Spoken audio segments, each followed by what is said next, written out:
Assalamualaikum, welcome back to my YouTube channel. Jumpa lagi bersama Diana Tufah.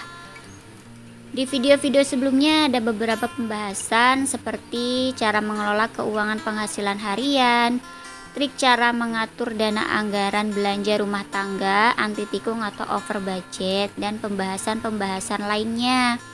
Bisa teman-teman cek linknya di description box ya. Dan untuk teman-teman yang baru gabung, salam kenal.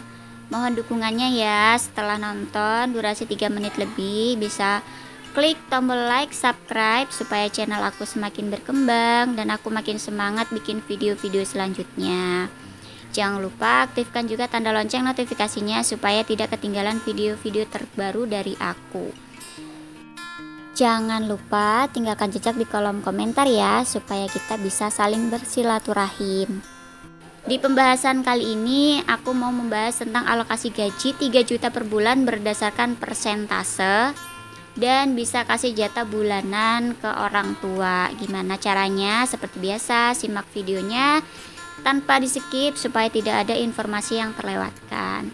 Sebelumnya ini itu request dari seorang ibu yang punya anak 1 dan beliau itu ibu rumah tangga tulen seperti aku, dan penghasilan suaminya itu sebesar 3 juta per bulan dan punya kewajiban untuk kasih jatah bulanan ke orang tuanya, entah berapapun itu sebesar apa itu ya nominalnya, tapi harus wajib gitu ngasih jatah bulanan ke orang tuanya.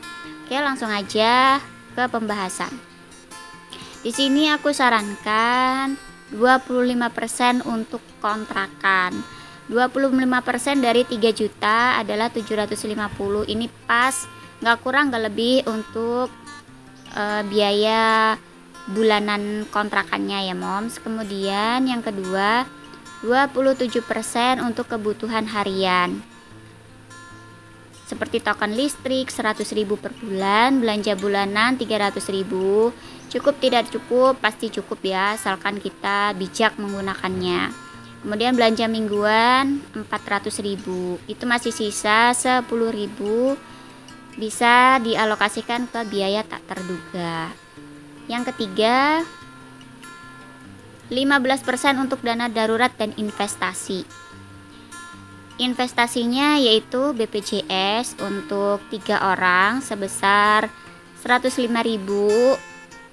Kemudian di sini aku sarankan untuk menabungnya logam mulia atau apa gitu ya mom, yang serasa cocok di hati itu sebesar 100.000.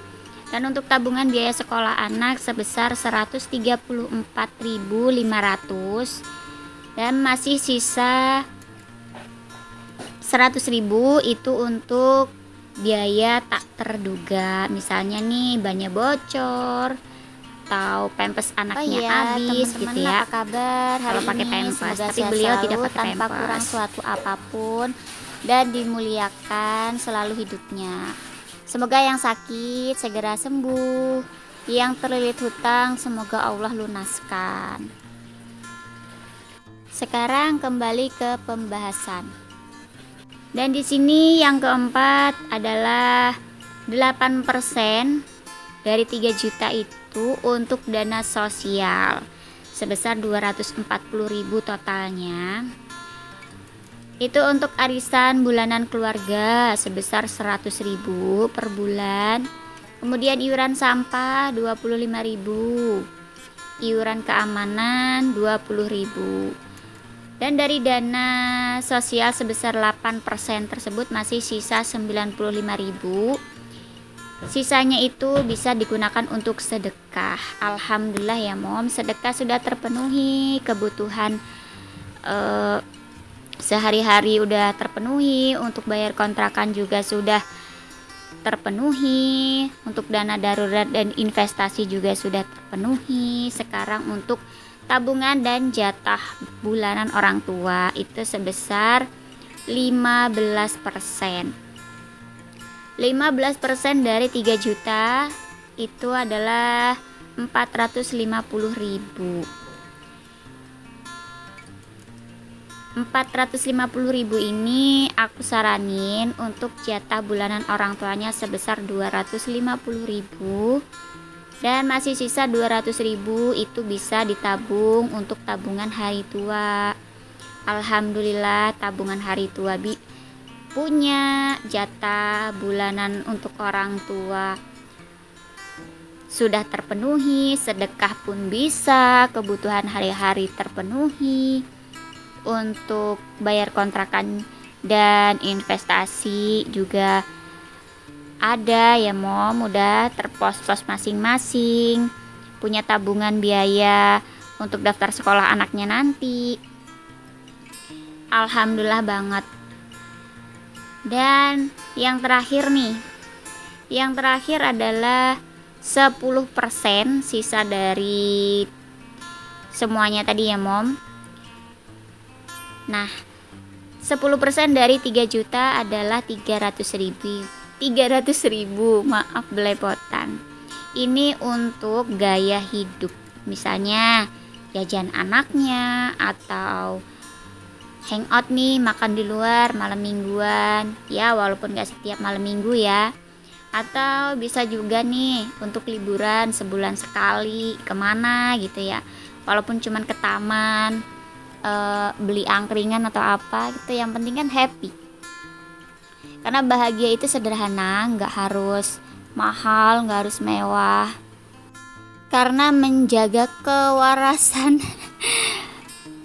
jiwa dan raga itu penting ya Mom, supaya kita itu nggak jenuh, terus nggak stres karena di rumah aja gitu ya. Liburan tipis-tipis pun tak apa, yang penting bisa pikirannya itu bisa fresh lagi, bisa senang gitu ya, bisa buang suntuk, buang jenuh. Kalau sederhana aja bisa bikin bahagia, yang penting bersyukur. Kenapa harus mahal-mahal? Mendingan uangnya untuk investasi. Dan di sini dengan catatan, si suaminya ini dapat tunjangan uang makan dan ongkos transportasi dari tempat kerjanya. Dan anaknya yang masih bayi ini belum membutuhkan MPASI. Alhamdulillah akhirnya dengan gaji 3 juta per bulan semua kebutuhan bisa terpenuhi, punya tabungan, punya dana darurat, bisa investasi, bahkan bisa sedekah, dan bisa ngasih jatah bulanan orang tuanya sebagai kewajiban. Semoga beliau dan keluarganya dilancarkan rezekinya, disehatkan selalu jasmani dan rohaninya. Karena rezeki itu sifatnya sedikit cukup, banyak kurang. Kenapa? Semua itu tergantung bagaimana kita mensyukuri dan mengelola rezeki yang kita dapat. Karena dengan rasa syukur akan menambah nikmat yang sedikit serta melipat gandakan menjadi lebih banyak. Bahkan bisa saja hidup yang kita keluhkan itu menjadi sebuah impian atau cita-cita mereka yang di luar sana yang tidak seberuntung kita. Begitulah kira-kira sharing dari aku malam ini. Semoga bermanfaat dan menginspirasi teman-teman untuk lebih disiplin dan konsisten lagi dalam mengelola keuangan. Bisa menjadi referensi gitu ya Mom. Ambil saja sisi positifnya dan buang jauh-jauh sisi negatifnya. Terima kasih juga untuk teman-teman yang sudah klik video ini, udah meluangkan waktunya untuk nonton video ini, mengikhlaskan kuotanya. Semoga Allah menggantikan kebaikan teman-teman semua dengan keberkahan hidup dan kelancaran rezeki yang tiada henti. Mohon maaf jika ada kekurangan atau kesalahan di dalam videonya. Insya Allah kita berjumpa lagi di video selanjutnya. Akhir wakalam, wassalamualaikum warahmatullahi wabarakatuh.